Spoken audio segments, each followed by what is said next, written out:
स्वागत है आपके अपने YouTube channel Rajeev competitive class में। दोस्तों आइए दोस्तों, साथ में जन शिक्षक भर्ती जो आपका टीआरई का बीपीएससी के द्वारा एग्जाम लिया जा रहा है। तो दोस्तों इस वीडियो में हम जानेंगे आपका जो ज्योग्राफी है, जो ज्योग्राफी से जो आपके प्रश्न आएंगे उन सभी को। दोस्तों इसमें मृदा है, नदी है, सर्वेक्षण है, बहुत सारे क्वेश्चन है, इन सभी के इस वीडियो में जानने वाले हैं। तो आइए, जो आपका 120 नंबर का होने वाला है प्रश्न, उन सभी को देखने वाले हैं। ठीक है, तो आइए पढ़ने वाले हैं। तो आइए शुरू करते हैं इस वीडियो को। सबसे पहले फर्स्ट क्वेश्चन से हम देखेंगे।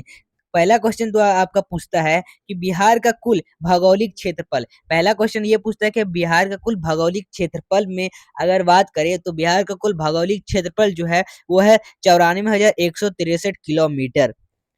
दूसरा क्वेश्चन है कि बिहार का भौगोलिक क्षेत्रफल भारत के कुल क्षेत्रफल का कितना हिस्सा है, ये भी पूछता है। तो ये है आपका टोटल 2.86%। ठीक है, क्षेत्रफल की दृष्टि से भारत में स्थान, क्षेत्रफल से दृष्टि से भारत में स्थान कौन सा है बिहार का? तो ये है कितने नंबर का? तो ये है आपका 13वां स्थान है। ठीक है, चलिए आइए दोस्तों आगे का क्वेश्चन देखते हैं। आगे का क्वेश्चन कहता है कि आर्कियन युग की चट्टानों को कितने भागों में बांटा जाता है? तो ये आपका 2 भागों में बांटा जाता है। ठीक है, नेक्स्ट क्वेश्चन कहता है कि धारवाड़ शैल समूह में पाई जाती है। तो ये कौन से समूह में पाई जाती है? ये पाई जाती है आपके ए नंबर खनिज चट्टाने में। नेक्स्ट क्वेश्चन की ओर बढ़ते हैं। अगला क्वेश्चन कहता है कि धारवाड़ समूह की चट्टाने बिहार के किन जिलों में मिलती है? तो ये मिलती है आपके डी नंबर उपरोक्त में सभी, मुंगेर, जमुई, नवादाबाद सभी में मिलती है। बिहार में किन जिलों में आकिरणीय क्रम की चट्टानें पाई जाती है? दोस्तों यहाँ पर चट्टाने की बात हो रही है, चट्टाने की क्वेश्चन आएगी, आपकी नदियां की क्वेश्चन आएगी और बहुत सारे क्वेश्चन आएंगे। तो अभी चट्टाने की बात हो रही है। और चट्टान का, अगर बिहार के जो चट्टान है उन सबका फुल वीडियो चाहिए आपको, एक स्पेशल वीडियो, तो उसका वीडियो बना दिया गया है, थ्रू मैप के थ्रू आपको समझाया जाएगा। तो लिंक डिस्क्रिप्शन में है, जाके देख सकते हैं वो वीडियो। सबसे पहले आप यहाँ पर ये वीडियो देख लें और इसको पढ़ लें। फिर बिहार के किन जिलों में आकर्णीय क्रम की चट्टानें पाई जाती हैं? तो ये पाई जाती है आपके डी नंबर उपयुक्त में सभी, गया, मुंगेर, शेखपुरा सभी में पाया जाता है।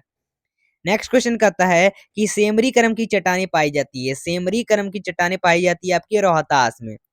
हिमालय पर्वत का निर्माण संपन्न हुआ था। तो हिमालय पर्वत का निर्माण संपन्न हुआ था उपयुक्त सभी में, एसोसिएशन काल खंड में, ओलिगोसिन काल खंड में और मायोसिन काल खंड में, सभी में। नेक्स्ट क्वेश्चन कहता है कि हिमालय के दूसरे एवं तीसरे उत्थान के क्रम में बिहार के किन क्षेत्रों का निर्माण हुआ? तो ये हुआ आपका डी नंबर उपयुक्त में सभी, शिवालिक श्रेणी, सिंधु गंगा श्रेणी, गंगा का मैदान सभी हुआ यहाँ पर। बिहार का कौन सा भाग सबसे पुरानी है? तो बिहार का कौन सा भाग सबसे पुरानी है? दक्षिणी भाग सबसे पुरानी भाग है। ठीक है, दक्षिणी भाग सबसे पुरानी भाग है। आइए आगे देखिए क्वेश्चन क्या कहता है। आगे क्वेश्चन कहता है कि उच्चवास की दृष्टि से बिहार की भूमि को बांटा जाता है। तो ये बांटा जाता है उपयुक्त में सभी, हिमालय का पर्वतीय क्षेत्र में, बिहार का विशाल मैदान में, दक्षिणी का सीमांतर पठारी क्षेत्र में। तो इन सभी में बांटा जाता है आपका। बिहार के शिवालिक पर्वत श्रेणी को स्थानीय उच्चावास के आधार पर बांटा जाता है। तो ये बांटा जाता है उपयुक्त में सभी, दक्षिणी श्रेणी का निम्न पहाड़ी भाग में, उत्तरी पूर्वी घाट में, सुमेश्वर की श्रेणी में, सभी में। गंगा की उत्तरी मैदान बिहार के कुल क्षेत्रफल का प्रतिशत है। तो कुल कितने क्षेत्रफल का प्रतिशत है? तो ये है 62.86%। बिहार, उत्तरी बिहार के मैदान की नदियों से यहाँ निर्माण हुआ है। तो ये हुआ उपयुक्त में से दियारा का, चौर का और छाड़न झील का, सभी का हुआ यहाँ पर। नवीन जलोढ़ मिट्टी बिहार के किस जिले में पाई जाती है? तो डी नंबर उपयुक्त में से सभी, दरभंगा, सहरसा, पूर्णिया सभी में पाई जाती है। बिहार का दक्षिणी सीमांत पठारी प्रदेश में किस तरह के चट्टान पाए जाते हैं? तो ये पाए जाते हैं आपके डी नंबर उपयुक्त में सही, शिस्ट, निस्ट, ग्रेनाइट सभी पाए जाते हैं। नेक्स्ट क्वेश्चन कहता है बिहार के उत्तरी गंगा के मैदान के भाग में निर्माण हुआ है। तो ये भाग के निर्माण हुआ है बी नंबर, गंगा एवं उसके सहायक नदियों के नीचे निर्माण हुआ है। ठीक है, आगे क्वेश्चन करता है कि गंगा नदी के दक्षिणी भाग में, देखिए अब यहाँ से एक तो सर्वेक्षण का नदी हुआ, अब यहाँ पर देखिए नदियों की बात आ रही है। तो नदियों का भी, जो बिहार की नदी है उसका भी वीडियो आपको स्पेशल मैप से समझाया गया, उसका वीडियो बना दिया गया, लिंक डिस्क्रिप्शन में, वो भी जाके देख लीजिएगा। तो आइए, गंगा नदी के दक्षिणी भाग में फैले बिहार के क्षेत्र का को कहा जाता है। तो ये कहा जाता है डी नंबर उपयुक्त में मगध का मैदान, अंग का मैदान, गंगा सोन दोआ सभी कहा जाता है। नेक्स्ट क्वेश्चन है कि बिहार के दक्षिणी मैदान को बांटा जा सकता है, तो ये बांटा जा सकता है डी नंबर आपका उपयुक्त में से सभी, मगध का मैदान भी, अंक का मैदान भी, और सोना गंगा दोआ का सभी का। नेक्स्ट क्वेश्चन कहता है, देखिए आगे का क्वेश्चन कह रहा है कि 21वें नंबर का कि बिहार की जलवायु को किस नाम से जाना जाता है। बिहार की जलवायु को किस नाम से जाना जाता है, तो ये भूमध्य रेखा जलवायु के नाम से जाना जाता है। बिहार की जलवायु को क्या कहा जाता है, बिहार की जलवायु को क्या कहा जाता है, ये कहा जाता है संशोधित महाद्वीपीय जलवायु। नेक्स्ट आगे क्वेश्चन कहता है कि ऋतु, ऋतु का अर्थ है, ऋतु का अर्थ है, ऋतु का अर्थ है बी नंबर मौसम के विभाग। आगे मानसूनी शब्द अरबी भाषा के किस शब्द से लिया गया है, तो ये लिया गया है मौसमी, मौसिम शब्द से, ठीक है, मौसिम शब्द से। अब मौसम पवने कहलाती है, मौसम पवने जो है वो क्या कहलाती है, वो पवने वो जो मौसम परिवर्तन के साथ दिशा पूर्णतः बदलते रहती है, बदल लेती है, उसे हम क्या कहते हैं, मौसम पवनी कहते हैं। मौसम को प्रभावित करते है, तो मौसम को प्रभावित क्या करती है, ये करती है उपयुक्त में से वायु दाब, तापमान, आर्द्रता सभी प्रदान सभी प्रभावित करती है। बिहार की जलवायु को किस नाम से पुकारते हैं, बिहार की जलवायु को मानसूनी जलवायु के नाम से पुकारते हैं। बिहार की जलवायु में कितने मौसम प्रचलित हैं, तो कितने मौसम प्रचलित हैं बिहार के जलवायु में, तो ये है आपके सी नंबर ग्रीष्म, शीत व वर्षा। बिहार की जलवायु क्या है, बिहार की जलवायु क्या है, ये एक मानसूनी है। आगे बिहार भारत के किस जलवायु क्षेत्र में स्थित है, तो बिहार भारत के किस जलवायु क्षेत्र में स्थित है, उत्तरी मैदान के उष्ण मानसूनी जलवायु क्षेत्र में स्थित है। नेक्स्ट क्वेश्चन देखिए, आइए कहता है क्या कि बिहार की जलवायु में किसके लक्षण मिलते हैं, तो बिहार की जलवायु महाद्वीपीय के लक्षण मिलते हैं। बिहार का मानसून अधिक प्रभावित होता है, तो ये होता है बी नंबर बंगाल की मानसून की शाखा से। नेक्स्ट क्वेश्चन कहता है कि बिहार के पूर्वी भाग में कौन सी जलवायु पाई जाती है, तो ये पाई जाती है सी नंबर आर्द्र जलवायु। बिहार के पश्चिमी भाग में कौन सी जलवायु पाई जाती है, तो ये पाई जाती है आर्द्र शुष्क जलवायु। नेक्स्ट क्वेश्चन कर रहा है बिहार में अधिकतम तापमान जो है वो 45% सेंटीग्रेड से ऊपर क्यों चला जाता है, तो ये चला जाता है क्योंकि ये बिहार का अधिकांश भाग जो है कर्क रेखा 23 डिग्री के ऊपर पड़ता है। नेक्स्ट नेक्स्ट कहता है कि बिहार बिहार के मौसम में विषमता क्यों पाई जाती है, विषमता क्यों पाई जाती है बिहार के मौसम में, तो वो इसलिए पाई जाती है, देखिए इसलिए पाई जाती है क्योंकि उपयुक्त में से यहाँ पर कितने नंबर का क्वेश्चन है, 16 नंबर का, तो इसका आंसर जो हो जाएगा वो हो जाएगा समुद्री से दूर होने के कारण इसलिए पाई जाती है। ठीक है, चलिए आगे इसमें हमने आना था कि बिहार जो है, बिहार के अधिकतम तापमान 45 डिग्री सेंटीग्रेड से ऊपर क्यों चली जाती है, तो ये उपयुक्त में से सही सभी हो जाएगा, ये आंसर नहीं होगा उपयुक्त में से सभी, क्योंकि इसमें सभी हो रहा है। देखिए एक तो मैंने आपको बताया कौन सा आंसर, ये बताया, ये भी होगा, ये भी होगा, ये भी होगा, तीनों इसका आंसर होगा, उपयुक्त में से सभी क्या होगा, इसका आंसर होगा। आइए नेक्स्ट क्वेश्चन देखते हैं क्या है। नेक्स्ट क्वेश्चन कहता है, ये वाला हमने समझ लिया। फिर नेक्स्ट क्वेश्चन 17 नंबर का, 27 नंबर का देखिए क्वेश्चन कहता है मई और जून के महीने में भारत के उच्च पश्चिमी भाग, उत्तर जो पश्चिमी भागों में चलने वाली अत्यंत गर्म व शुष्क पवन को लू कहते हैं। ये गर्म हवाएं गंगा के दक्षिणी मैदान के कितने किलोमीटर प्रति घंटा की बहती है, तो ये बहती है 8 से 16। बिहार के किस जिले में सर्वाधिक गर्मी पड़ती है, तो ये तो आपका सिंपल सा आंसर होगा कि गया, और इसमें सबसे ज्यादा ठंड भी पड़ती है। ठीक है, ठंड भी पड़ती है। आओ दोस्तों नेक्स्ट क्वेश्चन देखते हैं। नेक्स्ट क्वेश्चन कहता है कि बिहार बिहार की जलवायु में महाद्वीपीय लक्षण अधिक पाए जाते हैं, क्योंकि क्यों पाए जाते हैं, क्योंकि स्थल आवंत होता है।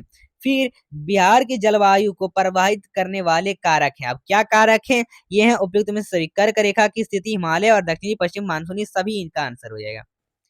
अब नेक्स्ट क्वेश्चन देखते हैं। नेक्स्ट क्वेश्चन है कि भारत में विश्व जल संसाधनों का लगभग कितने प्रतिशत भाग पाया जाता है भारत में, ठीक है, तो ये कहता है ए नंबर 10% पाया जाता है।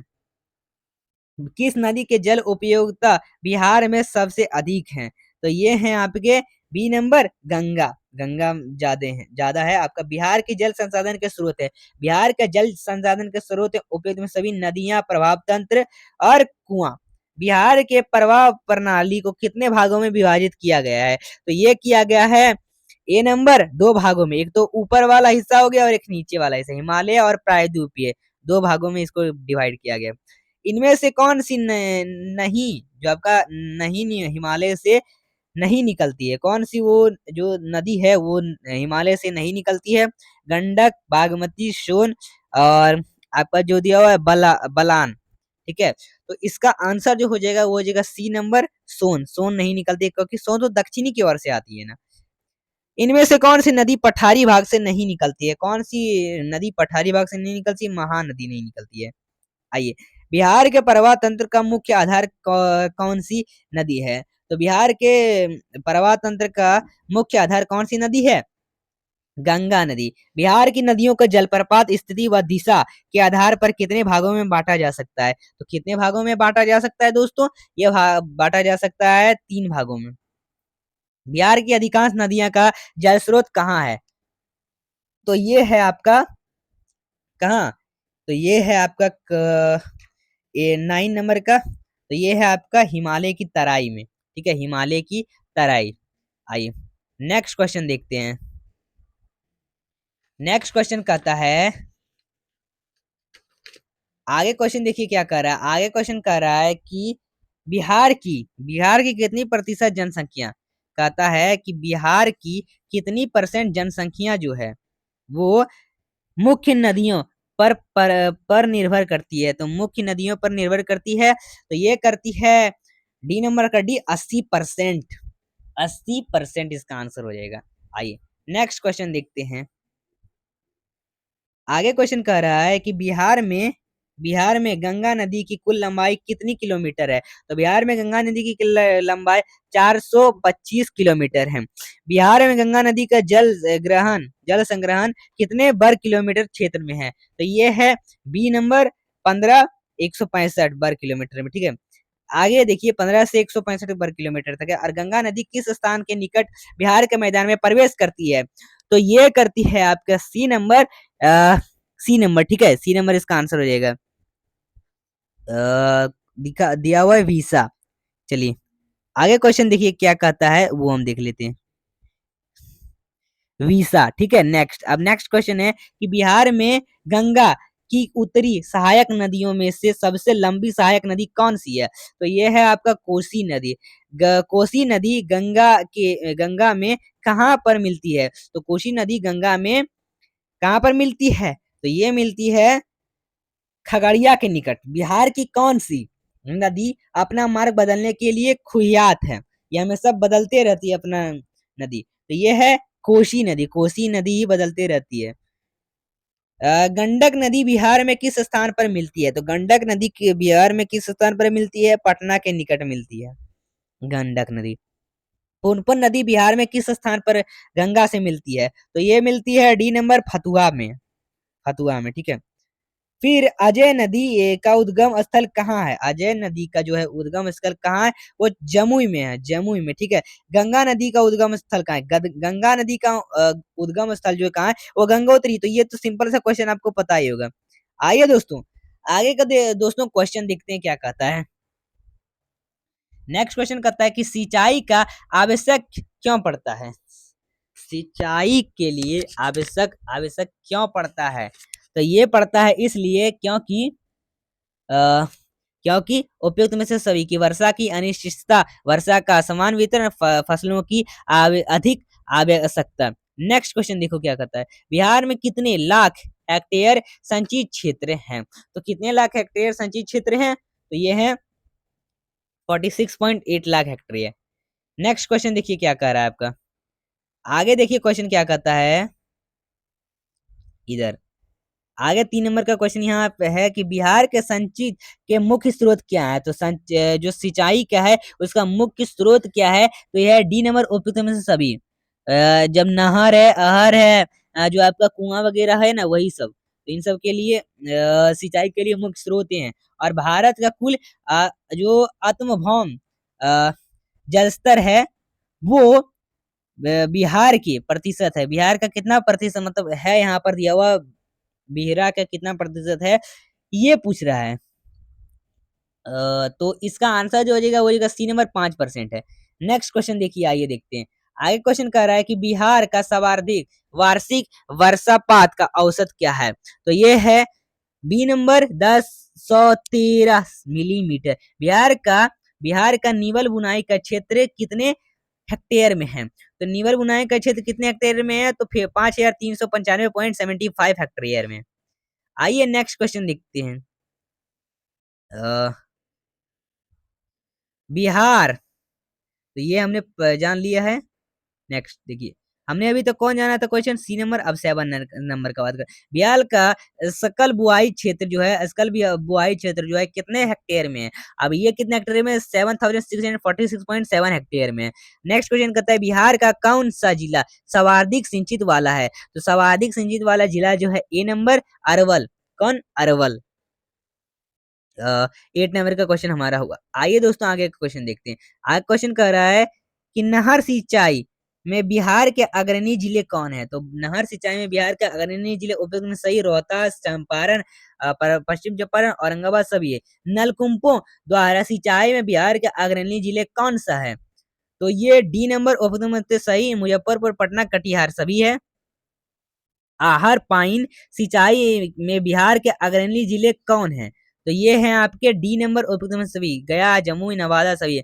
बिहार में जल स्रोत है, बिहार में जल स्रोत है तो उपयुक्त में से सभी भूमिगत जल, धरातीय जल, वर्षा जल सभी है इसमें। देखिए बिहार के मैदानी भागों में कौन सा जल संसाधन सर्वाधिक है? तो कौन सा जल संसाधन? जो भूगर्भ जल संसाधन वो सबसे अधिक है। उत्तरी बिहार के किन नदियों द्वारा निकली गई नहरों से सिंचाई किया जाता है? तो ये किया जाता है डी नंबर गंडक, कमला, कोसी सभी नदियों से सिंचाई किया जाएगा ना, ठीक है। नेक्स्ट क्वेश्चन कह रहा है कि बिहार के किस भाग में सर्वाधिक वर्षा होती है? तो बिहार के किस भाग में सर्वाधिक वर्षा होती है? तो ए नंबर पूर्वी भाग में, ठीक है, पूर्वी भाग में। नेक्स्ट क्वेश्चन कह रहा है, नेक्स्ट क्वेश्चन कहता है कि लघु सिंचाई परियोजना कहलाती है, लघु सिंचाई परियोजना कहलाती है 2 लाख एवं इसमें कम हेक्टेयर की सिंचाई परियोजना। नेक्स्ट क्वेश्चन कहता है कि मध्यम सिंचाई परियोजना कहलाती है, मध्यम सिंचाई परियोजना कहलाती है 2 लाख से 10 लाख हेक्टेयर वाली सिंचाई परियोजना। नेक्स्ट क्वेश्चन कहता है कि बृहद सिंचाई परियोजना कहलाती है, तो ये कहलाती है 10 लाख हेक्टेयर वाली सिंचाई परियोजना। भौगोलिक तथा जल सुविधा की दृष्टिकोण से बिहार को कितने श्रेणी में बांटा जाता है? तो ए आपका हो जाएगा 19 नंबर का ए आंसर 2 भागों में। अरवल जिला का कितना प्रतिशत भाग सिंचित है? तो अरवल जिला का भाग कितना प्रतिशत? 86.85% जो है प्रतिशत सिंचित है। आइए नेक्स्ट क्वेश्चन देखते हैं। आगे क्वेश्चन कहता है मिट्टी से प्रश्न आपके हैं। अब यहाँ से मिट्टी के प्रश्न होंगे मृदा से। तो मिट्टी मीमार्क में कारक है, तो ये निर्माण में कारक क्या है ये हमसे पूछता है। तो ये है उपयुक्त में सभी आधारभूत चट्टान, जलवायु और स्थल कृतिक उच्चावाच तो सभी है इसमें। मिट्टी के महत्व को वैश्विक ध्यान आकर्षित करने के लिए संयुक्त राष्ट्र संघ में किस वर्ष अंतर्राष्ट्रीय मृदा पर घोषित किया गया था? तो 2015 में किया गया था। बिहार के किस भाग में प्राचीन काल में निर्मित चट्टानों पर आधारित मिट्टियां सीमित रूप से पाई गई है? ठीक है, तो पाई जाती है, तो ये पाई जाती है आपके डी नंबर दक्षिणी भाग में। नेक्स्ट क्वेश्चन, गंगा जिले में किस काल में चट्टानों से प्रवाहित मिट्टियां पाई जाती है? तो ये पाई जाती है सी नंबर मध्य भाग में। राजगीर, क्यूल, नवादा, माका में किन चट्टानों से प्रवाहित मिट्टियां पाई जाती है? तो ये पाई जाती है किस तरह की? क्वांजाइट, सॉरी, उपयुक्त में से सभी, यहाँ पर आग्नेय भी, शैल भी, क्वांजाइट भी सभी पाई जाती है मिट्टियां। नेक्स्ट क्वेश्चन देखिए आपका कहता है 6 नंबर का क्या कि बिहार के विशाल मध्य मैदान भाग का कितना प्रतिशत क्षेत्र जलोढ़ मिट्टी का बना है? तो ये है कुल कितना प्रतिशत? 90%। बिहार की मिट्टियां को कितने भागों में बांटा गया है? तो बिहार के मिट्टियों में कितने भागों में बांटा गया है? 3 भागों में। उत्तरी बिहार की मिट्टियों को कितने वर्गों में विभाजित किया गया है? तो ये विभाजित किया गया है सी नंबर 4, 4 भागों में। ठीक है दोस्तों, आइए नेक्स्ट क्वेश्चन आपका कहता है कि गंडक, बागमती, कमला, कोसी महानदी घाटी के बाढ़ग्रस्त क्षेत्र में किस तरह की मिट्टी पाई जाती है? तो ये पाई जाती है किस तरह की? बांगर, जलोढ़। देखिए बिहार में सबसे ज्यादा जलोढ़ मिट्टी ही पाई जाती है, इसका पुराना नाम बांगड़ भी हम कहते हैं, बांगर। नेक्स्ट क्वेश्चन कहते हैं कि दक्षिणी बिहार के मैदान की मिट्टियां को कितने वर्गों में उपविभाजित किया जाता है? तो ए नंबर दो भागों में। बिहार के दक्षिणी सीमांतर पहाड़ी क्षेत्रों में किस रंग की मिट्टी पाई जाती है? किस रंग की मिट्टी पाई जाती है? तो ये पाई जाती है लाल रंग की मिट्टी। नेक्स्ट क्वेश्चन देखते हैं कि नवीन जलोढ़ मिट्टी बिहार के किस जिले में पाई जाती है? तो ये पाई जाती है उपयुक्त में सभी पूर्णिया, दरभंगा, सहरसा सभी पाई जाती है। बिहार के कंगारी कंगारी भाग में किस तरह की मिट्टी पाई जाती है? तो ये ए नंबर दोमट मिट्टी पाई जाती है। बालसुंदरी दोमट मिट्टी बिहार के किस जिले में पाई जाती है? तो ये पाई जाती है उपयुक्त में से सभी सहरसा, दरभंगा, मुजफ्फरपुर सभी में। टाल, जिसे हम चौर के नाम से भी जानते हैं, वो मिट्टी बिहार में कहाँ पाई जाती है? तो ये टाल मिट्टी पाई जाती है उपयुक्त में सभी बक्सर, पटना, भागलपुर में सभी पाई जाती है। बलथर, जिसे हम लाल पीली मिट्टी भी कहते हैं, बिहार यह मिट्टी जो है बलथर मिट्टी बिहार में कहाँ पाई जाती है? 16 नंबर का। तो ये पाई जाती है आपकी कहाँ? तो ये कैमूर में पाई जाती है, कैमूर इसका राइट आंसर। नेक्स्ट क्वेश्चन देखते हैं, दलदली मिट्टी बिहार के किस जिले में पाई जाती है? तो ये उपयुक्त में सभी सीतामढ़ी, सुपौल, किशनगंज सभी में पाई जाती है। नेक्स्ट क्वेश्चन दोस्तों आइए, कहता है बिहार में बलसुंदरी, जिसे हम दोमट मिट्टी का कहते हैं, प्रधान फसल क्या है? तो ये इसमें जो फसल होती है वो है आपकी ए नंबर धान, गेहूं, गन्ना, तंबाकू, मक्का। कोप मिट्टी की प्रधानता बिहार के किस जिले में है? तो कोप मिट्टी के प्रधानता बिहार के किस जिले में? भागलपुर में। नेक्स्ट क्वेश्चन दोस्तों आइए, कहता है बिहार के अधिकांश भाग अछांजित हैं, तो ये किससे है? ये कछारी मिट्टी से है। आइए नेक्स्ट क्वेश्चन आपका देखते हैं। नेक्स्ट क्वेश्चन आपका कहता है अब पारिस्थितिक तंत्र से हम क्वेश्चन यहाँ पर देखेंगे, मृदा का हुआ। आइए पर्यावरण से क्वेश्चन देखिए, कहता है कि पारिस्थितिक तंत्र शब्द का प्रयोग सर्वप्रथम किसने किया था? ये किया था आपका एजी टॉन्सेल ने। आगे क्वेश्चन कहता है कि पर्यावरण के मूल संगठनों में नहीं सम्मिलित किया गया है, नहीं लिया गया है, सम्मिलित किया गया है। तो ये क्या नहीं सम्मिलित किया गया है? स्थानिक सम्मिलित नहीं किया गया है। पारिस्थितिक तंत्र में होता है, पारिस्थितिक तंत्र में क्या होता है? ऊर्जा का लाभ परंतु खनिज की हानि होता है। पारिस्थितिक तंत्र से संबंधित कथन पर विचार कीजिए। तो ए नंबर पारिस्थितिक तंत्र शब्द का प्रयोग सर्वप्रथम एजे टालनेस ने किया था, तो ये सही बात है। और बाकी जो होगा आपका आंसर गलत होगा, तो यही आपका आंसर है।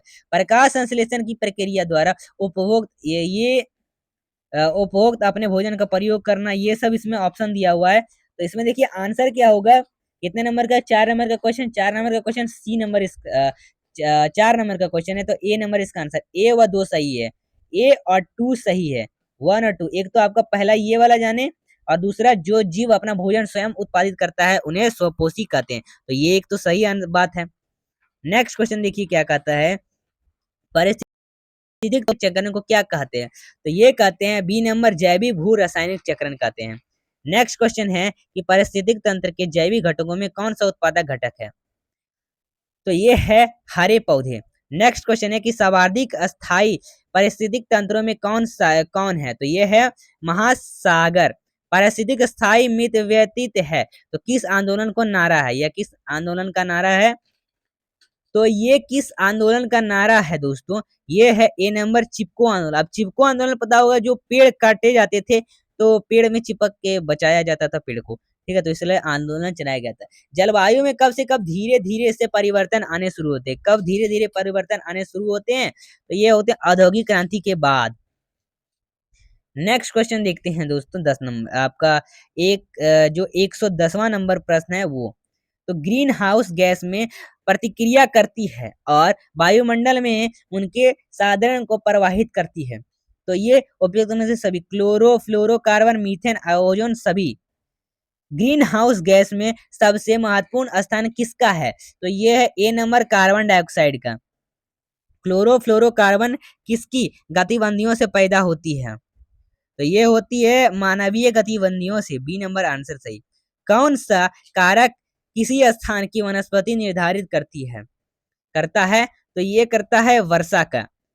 आगे अंटार्कटिका में बर्फ खत्म होने का अर्थ है, बर्फ खत्म होने का अर्थ है इसलिए क्योंकि जो उपयुक्त में सभी सभी इसका कि विश्व भर का तापमान बढ़ जाएगा, फिर मौसम के चक्र में आकस्मिक बदलाव होंगे, विश्व को बाढ़ तथा सूखा का सामना करना पड़ेगा। तो आगे क्वेश्चन है कि बिहार के कुल क्षेत्र में कितने प्रतिशत से वनाच्छादित है? तो ये कुल कितने प्रतिशत परसेंट में है? 71.5%, 71%, 72%, ये दोनों तो नहीं होगा। आंसर क्या होगा? आंसर जो होगा आपका 7.3% सी राइट आंसर। बिहार के किस जिले में अत्यंत संग वन स्थिति है? तो ये है नवादा जिला में। नेक्स्ट क्वेश्चन है कि बिहार के किस जिले में किसी प्रकार का वन नहीं है? तो कौन से ऐसे जो जिला है वो है शेखपुरा, जिसमें कोई प्रकार का वन नहीं है, जंगल नहीं है। बिहार के किस शहर में सर्वाधिक ध्वनि प्रदूषण है? जो ध्वनि प्रदूषण किसमें है? तो 8 नंबर पटना में ही है, सबको पता ही होगा। प्लास्टिक जलाने से किस जहरीली गैस का उत्सर्जन होता है जिसे ओजोन परत का संरक्षण होता है? तो ये होता है उपयुक्त में से सभी, क्लोरोफ्लोरोकार्बन का, सल्फर डाइऑक्साइड का, कार्बन मोनोऑक्साइड का, सभी का। अब दोस्तों आइए हम बात करते हैं 120वां नंबर का प्रश्न है। 120वां नंबर का प्रश्न है कि पटना शहर में नगरीकरण जो है बढ़ोतरी का प्रतिशत क्या है? तो इसका जो आंसर जो हो जाएगा वो हो जाएगा ए नंबर 43.1%। तो दोस्तों ये था आपका टोटल वीडियो। दोस्तों आपको एक और इन्फॉर्मेशन दे देते हैं कि आप टेलीग्राम जो है, तो टेलीग्राम पर नीचे एक डिस्क्रिप्शन में एक लिंक दिया हुआ है और आपको कमेंट में भी पिन मिल जाएगा। तो टेलीग्राम लिंक है और उससे आप जाकर ज्वाइन कर कर आप ये जो पीडीएफ है इसे आप डाउनलोड कर सकते हैं, फ्री ऑफ कॉस्ट डाउनलोड कर सकते हैं। तो जाइए डाउनलोड कर सकते हैं इसको, ठीक है। तो और जो जो वीडियो बताए गए थे उसको भी आप देख लीजिएगा। तो दोस्तों आगे का जो भी है क्लास आने के लिए चैनल को सब्सक्राइब कर दें और नोटिफिकेशन बेल कर दें ताकि जो भी आएगी अपडेट वो आपको मिल सके। ये वीडियो ज्यादा से ज्यादा वीडियो को शेयर करें ताकि ये नॉलेज ले सके। तो चलिए फिर मिलते हैं अगले वीडियो के साथ।